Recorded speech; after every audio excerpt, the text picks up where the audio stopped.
Halo, selamat pagi. Perkenalkan, saya Dr. Enrico Sapieres, dosen Fakultas Kedokteran Universitas Trisakti, bagian Biokimia.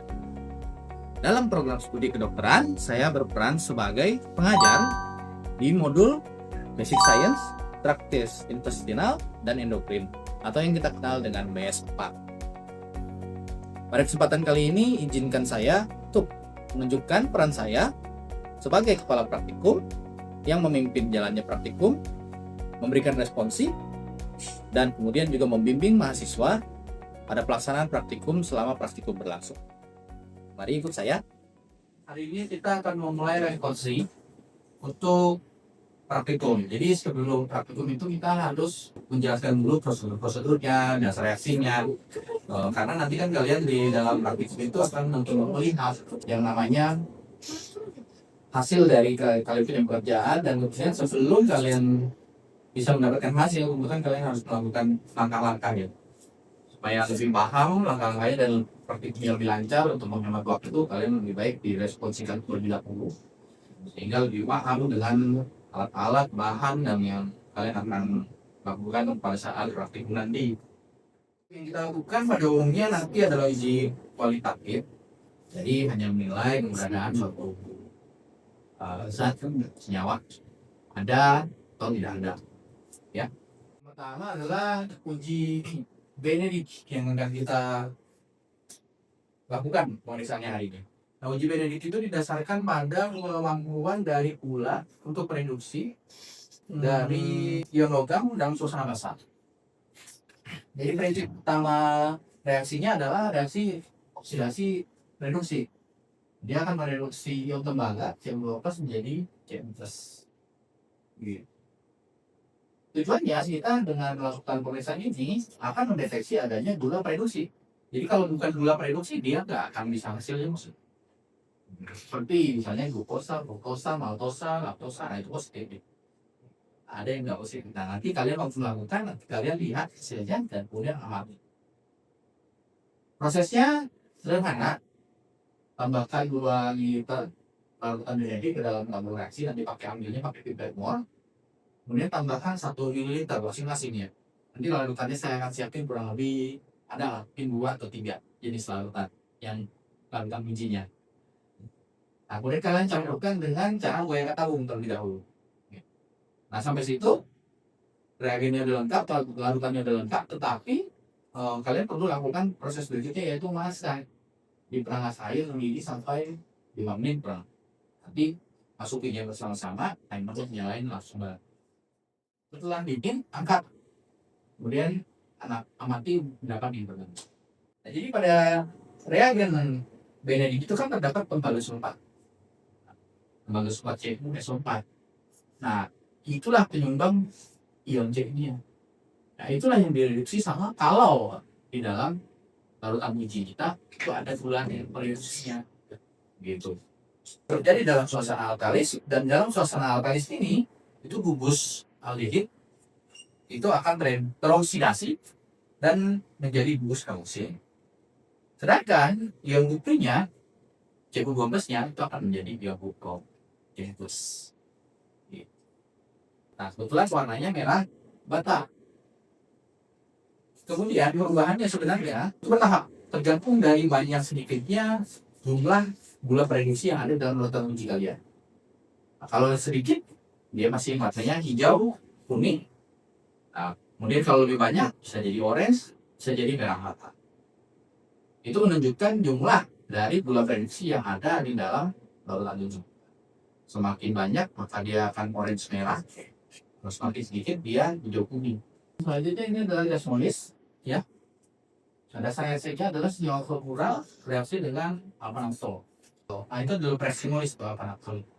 Nah, untuk membentuk, kalau mereka bertemu, mereka akan membentuk cincin warna ungu. Gitu. Nah, sebenarnya uji molis ini adalah uji screening, ya, uji utama screening untuk pemeriksaan karbohidrat. Gitu. Tetapi hati-hati juga, larutan uji ini juga akan bereaksi sama apabila senyawa yang menghasilkan turunan berplural terdapat pada uji molis meskipun bukan karbohidrat.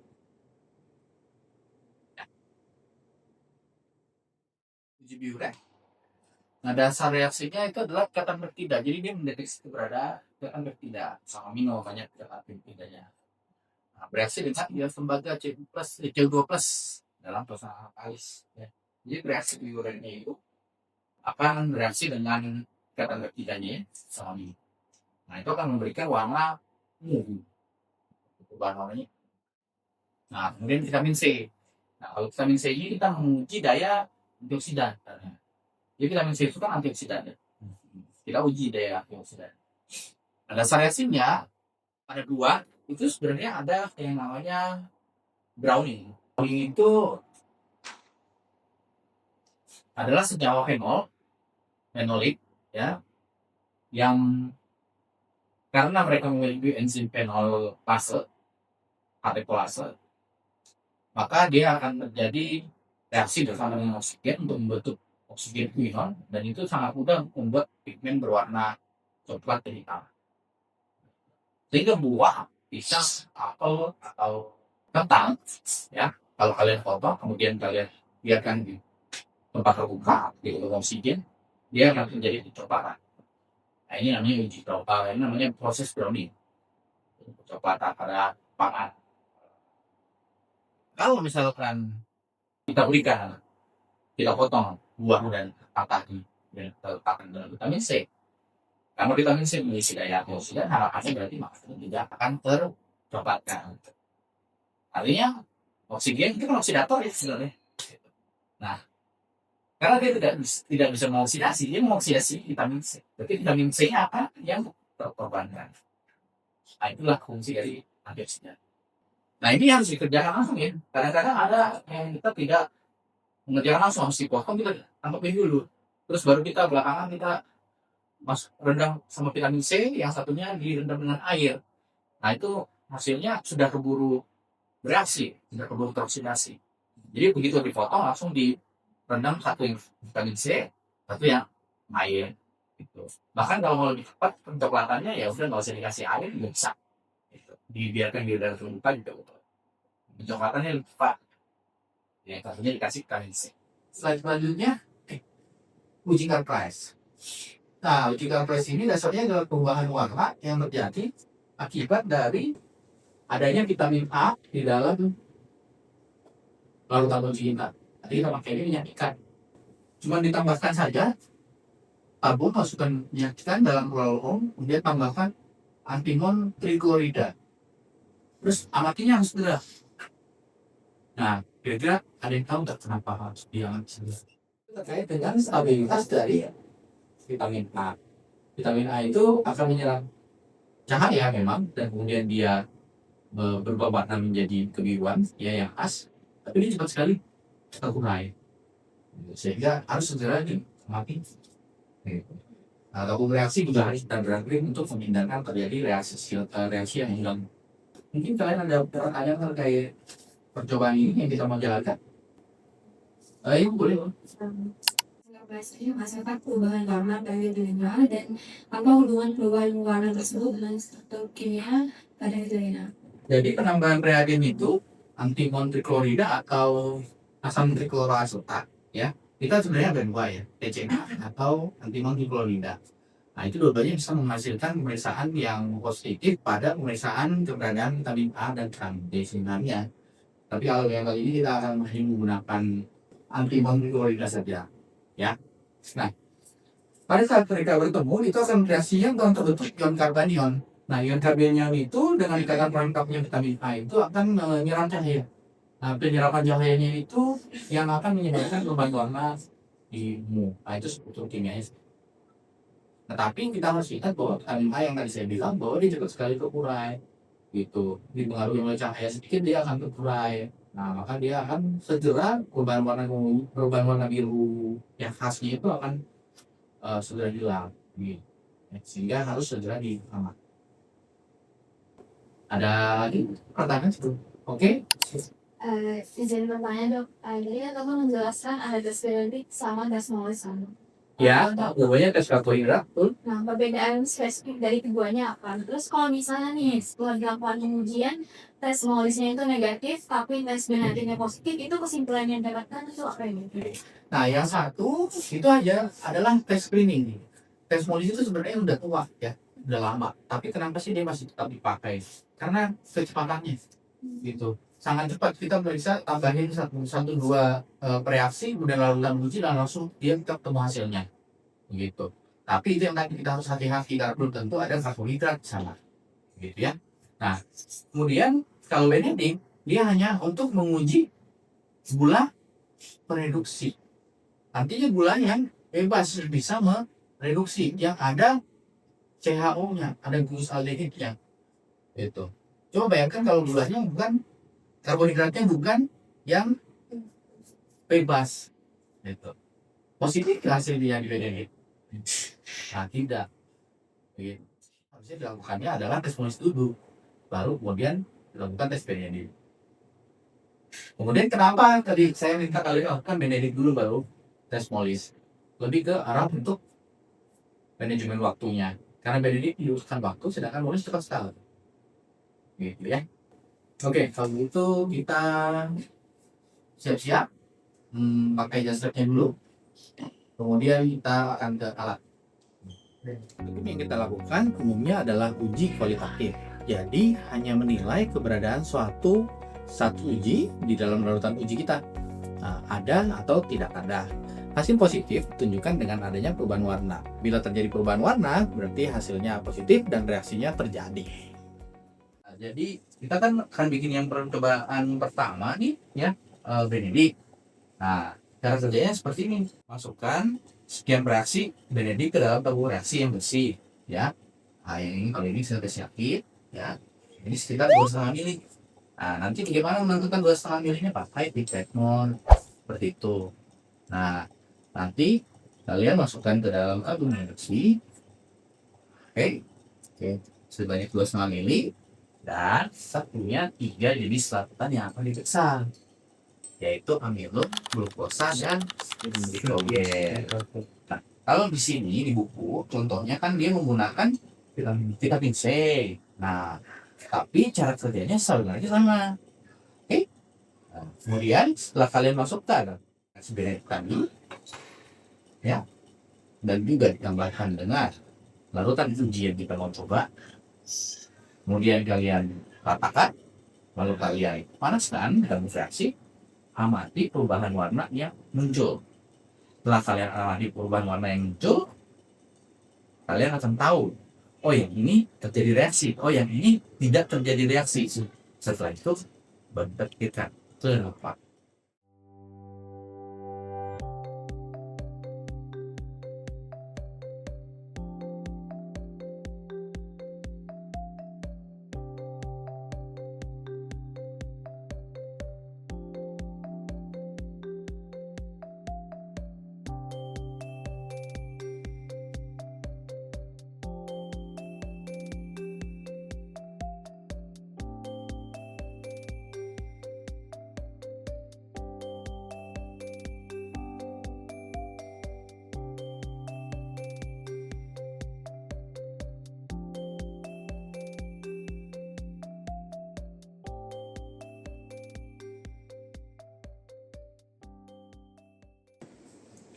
Nah, kalau saya biasanya itu kita juga harus sesuaikan dengan garis, ya. Ini kan 10 ya.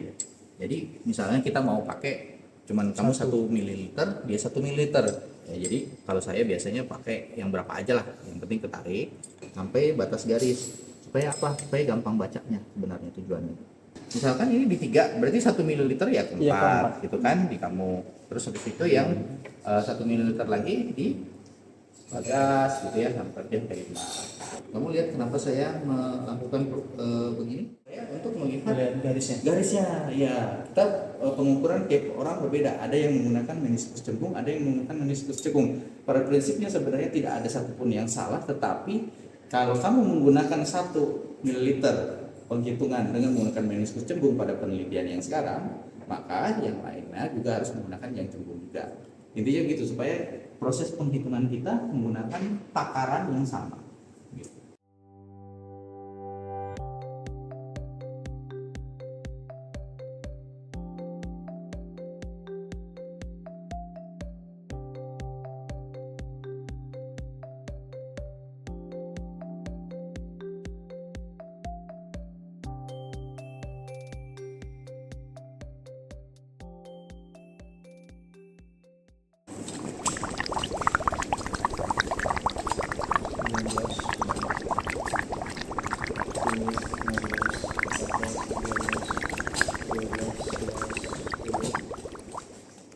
harusnya diambilnya menggunakan jaritan ya, supaya nggak kayak takutnya panas banget ya. Ambil secara ini tanda. Ini kita sudah punya 3 jenis ya, glukosa, glikogen, sama amilum. Oke, kita mandi supaya nggak mendarat. Sekarang kita lihat ya, ini glukosa, terjadi reaksi ya, terjadi reaksi. Oke, glikogen terjadi reaksi ya? Enggak ya? Oke. Amilum terjadi reaksi nggak? Enggak. Oke. Nah, intinya yang dilakukan pada percobaan ini itu adalah untuk menilai apakah larutan uji ini itu memiliki daya reduksi atau tidak. Nah, pada vitamin C, kalau kalian melakukan hal yang sama seperti yang kalian lakukan pada glikogen ini, pada glukosa ini, pada vitamin C, kalau kalian melakukan percobaan yang sama dengan step yang sama untuk memeriksa vitamin C seperti yang kalian lakukan di sini, maka itu hasilnya juga akan seperti itu. Karena vitamin C memiliki daya reduksi, good, ya betul. Nah, sedangkan glikogen tidak, amilum juga tidak, gitu.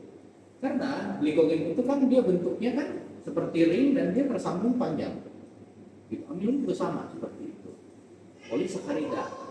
Nah, sedangkan kalau glukosa dia sudah terpecah ringnya pada saat ini di sini, sehingga dia bisa melakukan reduksi. Sebenarnya gula itu kita panggilnya adalah gula pereduksi sebenarnya, begitu. Nah, sehingga makanya dia bisa mereduksi si cairan Benedict ya, yang tadinya warna biru, kalau dia tereduksi maka dia akan menjadi warna merah bata. Betul. Oke, lagi seperti ini kurang lebih. Gitu. Ya, kalau kalian lihat tuh yang di daerah-daerah keringnya sebenarnya dia warnanya tuh agak coklat-coklat bata gitu. Kalau kalian lihat tuh ya, yang warna itunya tuh, yang daerah yang kering tabungnya itu dia kayak warna merah bata sebenarnya.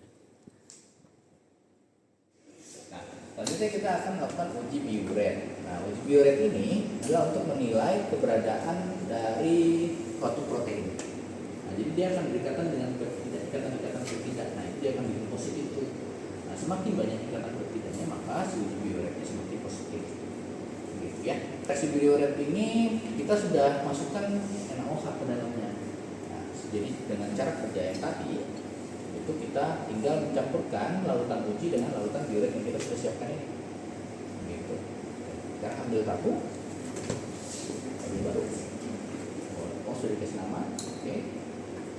Ya, silakan ambil biuretnya, ambil albumin.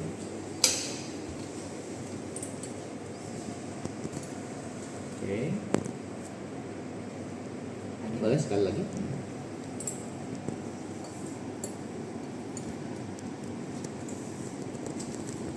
Oke, sekarang yang biuretnya.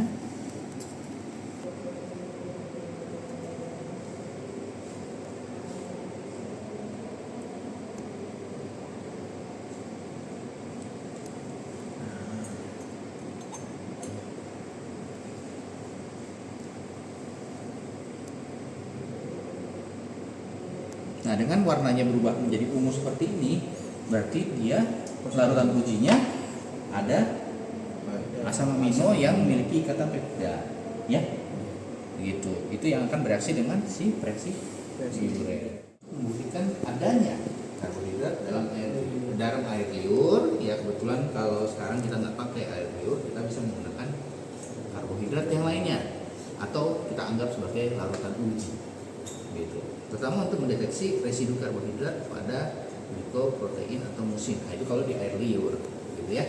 Nah, untuk kali ini kita tidak menyiapkan air liur, tapi kita menyiapkan larutan karbohidrat.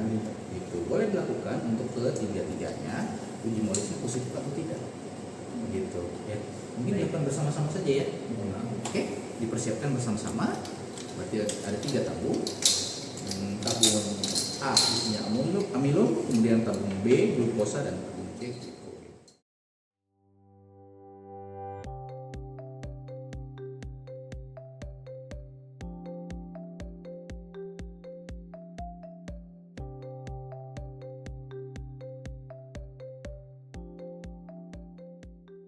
Diambil reaksi molis, diteteskan 2 sampai 3 tetes saja.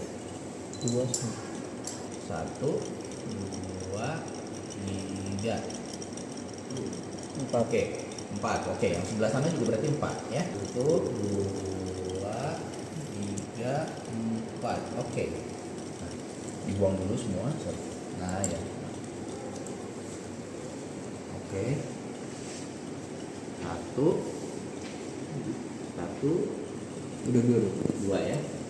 3 4. 1 2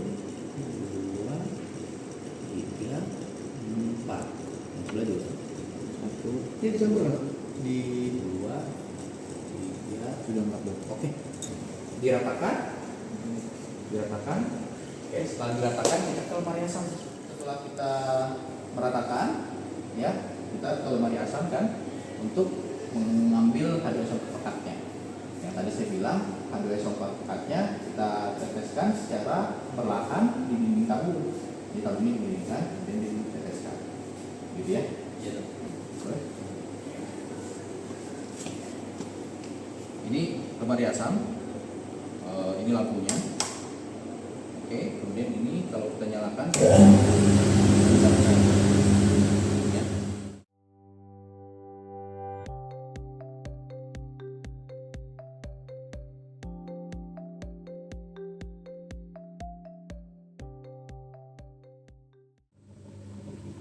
Terbentuk cincin ungu menandakan reaksi positif.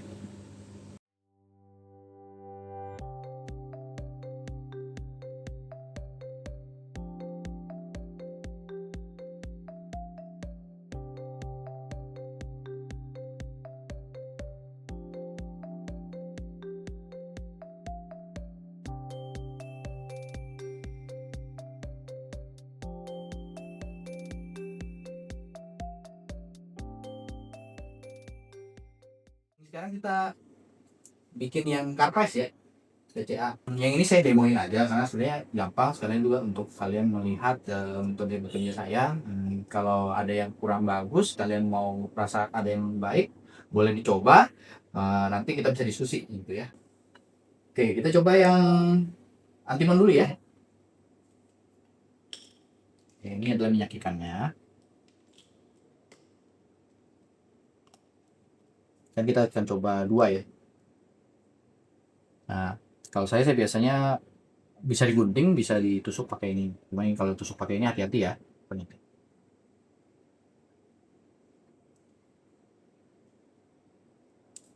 Di situ di pencet ke sini dikit. Nah, dia akan menetes kok.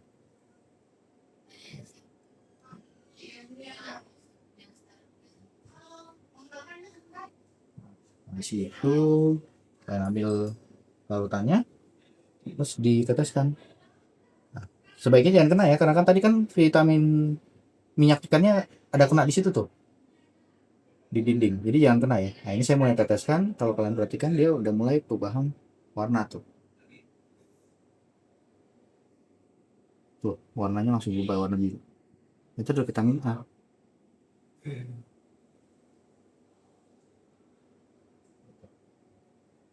Oke. Gini. Nah, ini yang antimon. Sebenarnya TCA juga akan menghasilkan hasil yang sama. Ambil ini.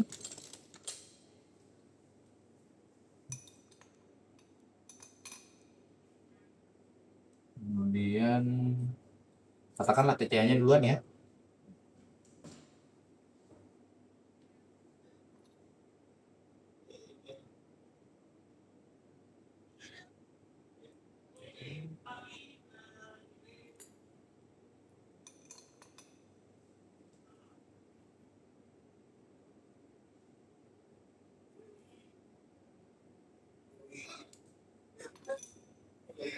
Ini dikit aja.